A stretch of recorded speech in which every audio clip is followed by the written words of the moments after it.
Leo, hi. Welcome to Mr. Queen PH. Titingnan natin ang energies ng love life ninyo ngayong June 2024. This is a general reading. Just take what resonates. Watch your Sun, Moon, Rising, Venus for other messages. And thank you sa lahat ng mga sumusuporta dito sa ating channel. Just a reminder, gamitin nyo lamang ang reading na to bilang gabay. Pa-follow, like na rin ang ating Facebook at TikTok. Lahat po yan, Mr. Queen PH. Like, share, subscribe, turn on post notifications para lagi kayong updated sa ating mga readings. And if you're interested in private readings, meron tayong link sa description at sa pinned comment. Meron tayong 3rd anniversary promo, 25% discount sa tarot reading services, extended hanggang May 31, 2024. So mag-book na kayo. Okay, Leo. Let's see. Unahin natin yung mga in a relationship na Leo. Ibig sabihin, you're connecting with someone, you are romantically committed. Okay? Let's see, Leo. The 3 of Cups. The Queen of Wands. I feel like marami kayong activities together. You will be going out with friends, traveling with friends. Let's see what else. You have the Ace of Swords. This is communication and truth.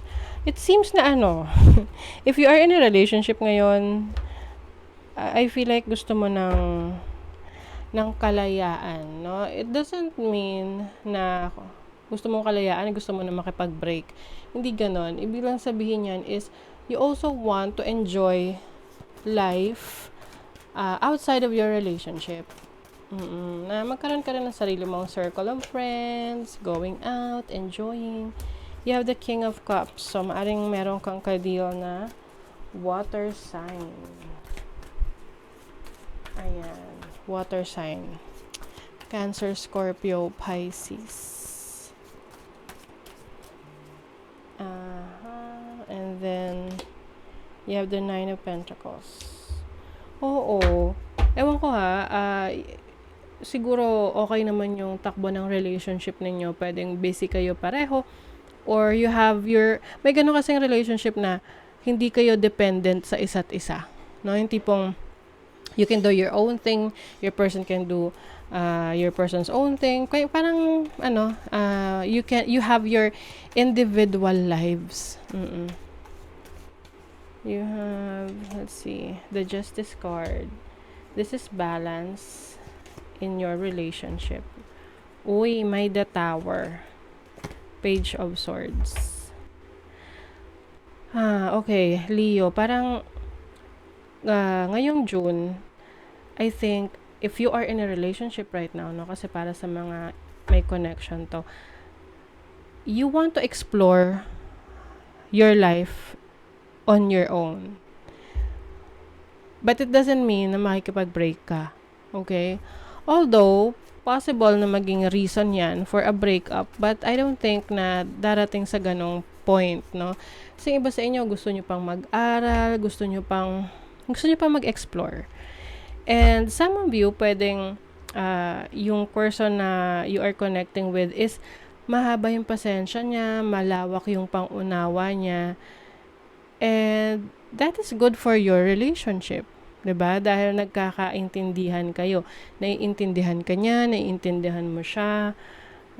Yun nga lang, 'di ba? Minsan kapag sobrang tawag diyan, sobrang luwag niyo sa isa't isa, pwedeng mag-drift away. Alam mo yun? Tipong mas maging close siya sa ibang tao until such time na siya yung ma-fall sa ibang person, or pwedeng ikaw yun, no? Let's see. Ikaw yung ma-fall sa iba. Let's see what else. Leo, love life. Mature woman. Yes, very independent yung energy ninyo. This can be, it doesn't matter kung ano yung gender ninyo, but this is just an energy of someone na mature, independent. Home. Destiny. Okay.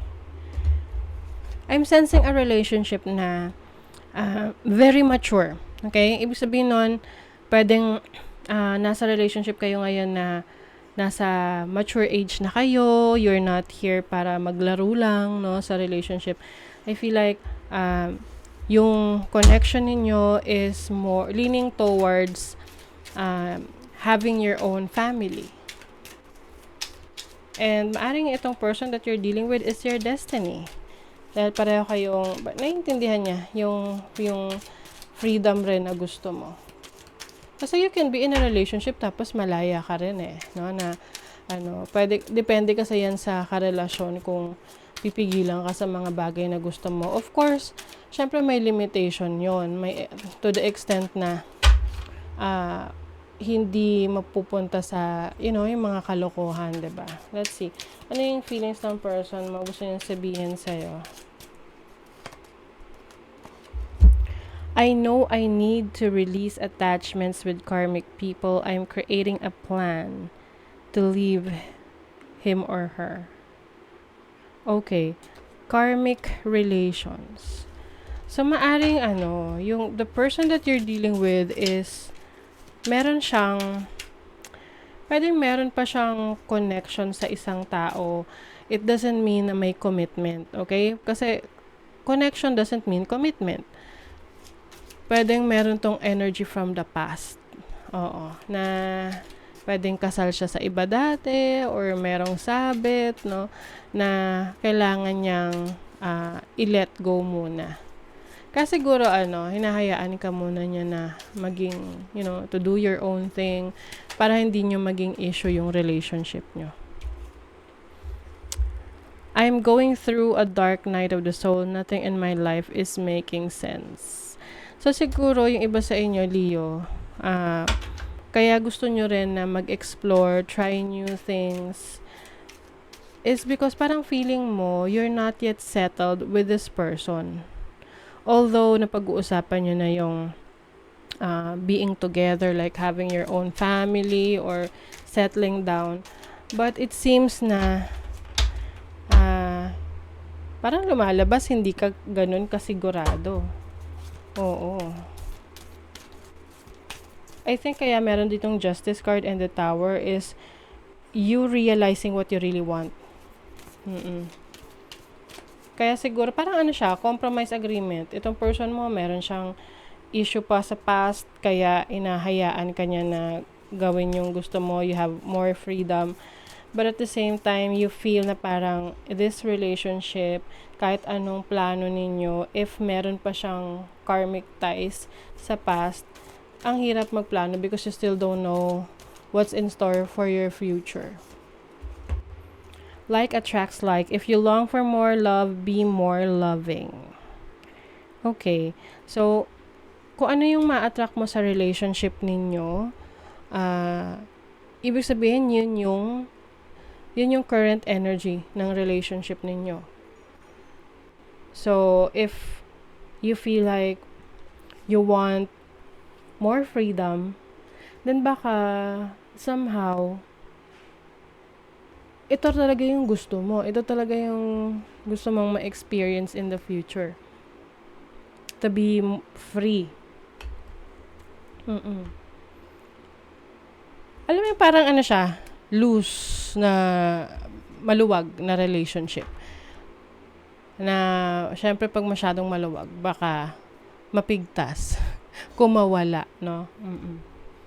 So, yeah, that's what I see for you, Leo, na mga in a relationship. Now, let's see naman yung mga single na Leo. Ayan. Kasi parang, ewan ko, maaring kayo, hindi pa kayo ganun ka-settled sa person ninyo. And maaring yung person nyo, alam yon. Alam niya na hindi ka pa ganun ka-settled. Kasi alam rin niya na hindi niya pa maibigay yung gusto mo talaga. So, sa mga single naman dyan, let's see, singles. Uy, the Hermit. Mas gusto niyo mapag-isa. Oh no. Yung iba sa inyo, pwedeng recently nagkaroon ng, kaya kayo single kasi recently, umalis kayo sa isang relationship. Oh, the Tower. Oh my God. It seems na you are still finding yourself, na yung tipong hindi mo alam which path to take, magulo yung isip mo, maaring maraming nakikialam sa situation mo ngayon, maraming gustong magbigay ng advice, but you just want to be at peace, no? Tahimik lang. Ayaw mo nang magulo ng situation. Kaya sa ngayon, gusto mo lang na just to be with yourself.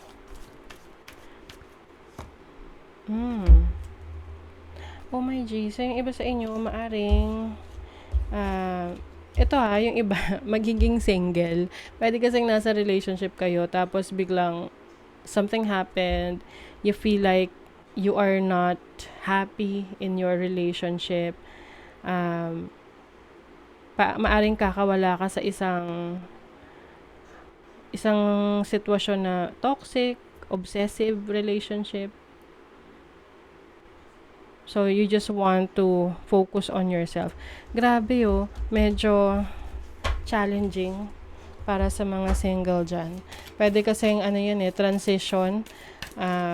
Kung ikaw ay nasa medyo on the rocks na relationship, magulo na, maraming conflict, pwedeng you can be in a relationship ngayong June, pero bago matapos yung June, magiging single ka. Parang ganun. The only thing that is real is love. Shift your focus back to love. Yes, you're going to shift your focus sa love. If you feel like hindi ka na, hindi mo na nararamdaman yung love sa relationship, you might get out of it. So, that is your reading, Leo. Thank you so much. Bye.